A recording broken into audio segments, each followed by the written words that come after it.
Shalom para kasih Tuhan dimanapun Anda berada. Salam jumpa dalam sapaan harian GKJ Manahan.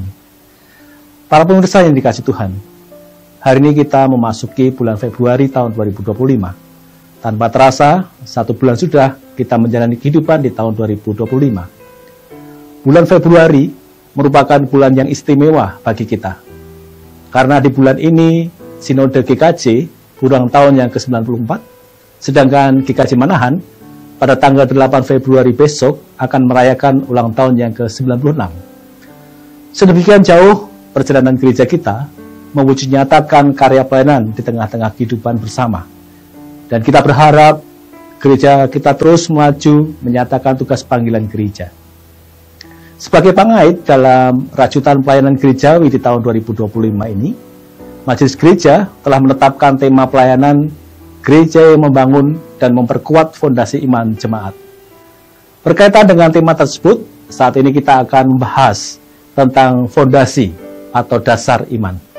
Firman Tuhan yang menjadi dasar perenungan kita diambilkan dari Injil Lukas pasal yang ke-6 ayat yang ke-47 sampai ke-48 yang demikian sabdanya. Setiap orang yang datang kepadaku dan mendengarkan perkataanku serta melakukannya, akan kunyatakan kepadamu dengan siapa ia dapat disamakan. Ia sama dengan seorang yang mendirikan rumah. Orang itu menggali dalam-dalam dan meletakkan dasarnya di atas batu. Ketika datang air bah dan banjir melanda rumah itu tidak dapat digoyahkan, karena rumah itu kokoh dibangun. Bacaan kita saat ini merupakan metafora tentang kehidupan iman yang digambarkan sebagaimana orang yang membangun sebuah rumah. Bagian pertama yang dibangun adalah dasar atau fondasi rumah. Fondasi merupakan struktur bangunan yang sangat penting karena menjadi penopang bagi bangunan yang ada di atasnya. Fondasi yang kuat tentu akan mampu menahan atau mengurangi risiko kerusakan bangunan manakala ada ancaman bencana alam yang menerpa baik banjir, tanah longsor, ataupun gempa bumi. Fondasi bangunan yang baik sangat ditentukan oleh kualitas material, teknologi atau cara yang digunakan, serta kesesuaian dengan kondisi tanah. Demikian halnya dengan fondasi iman kita. Juga harus dibangun dengan kokoh, sehingga di tengah penggodaan, pencobaan, atau tantangan kehidupan, iman percaya kita kepada Kristus tidak goyah. Agar bangunan iman kita tetap kokoh, maka pertama-tama yang harus kita lakukan adalah memperkuat kualitas hidup rohani kita. Memperkuat kualitas hidup rohani dapat dilakukan dengan terus bersandar kepada Tuhan dalam segala keadaan.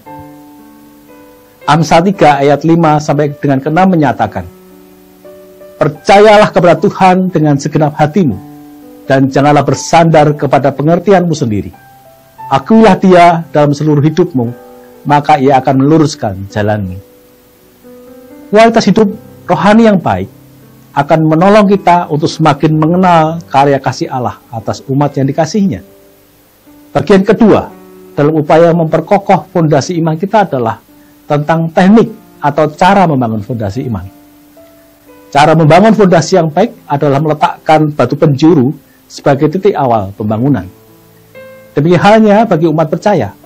Untuk membangun fondasi yang baik adalah meletakkan batu penjuru pada tempat yang semestinya. Sebagaimana firman-Nya yang tertulis di dalam Efesus pasal yang kedua ayat yang ke-19 sampai dengan 20 yang menyatakan demikian. Demikianlah kamu bukan lagi orang asing dan pendatang, melainkan kawan sewarga dari orang-orang kudus dan anggota-anggota keluarga Allah, yang dibangun di atas dasar para rasul dan para nabi dengan Kristus Yesus sebagai batu penjuru. Kristus adalah batu penjuru.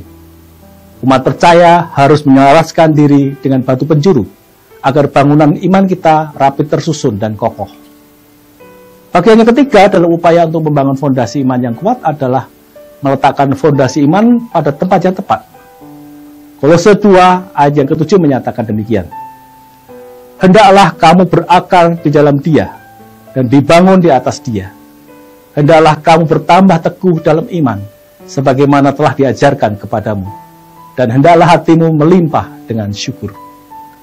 Para kasih Tuhan yang berbahagia, setiap kita tentu mengalami pasang surut kehidupan.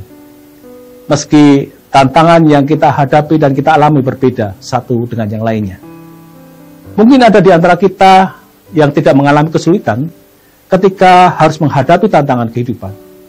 Tetapi ada pula yang mengalami kesulitan mengatasi pergumulan kehidupan. Di beberapa media dikabarkan bahwa saat ini terjadi penurunan kesehatan mental atau mental health yang sangat mempengaruhi aspek kehidupan lainnya, baik terkait dengan kesehatan fisik, psikis, maupun dapat menghambat relasi sosial. Gejala penurunan kesehatan mental terlihat jelas saat ini, di mana banyak sekali perilaku antisosial yang dilakukan sebagian warga masyarakat sehingga meresahkan banyak orang. Dalam situasi seperti ini diperlukan iman yang teguh, yang kokoh untuk melalui segala persoalan kehidupan.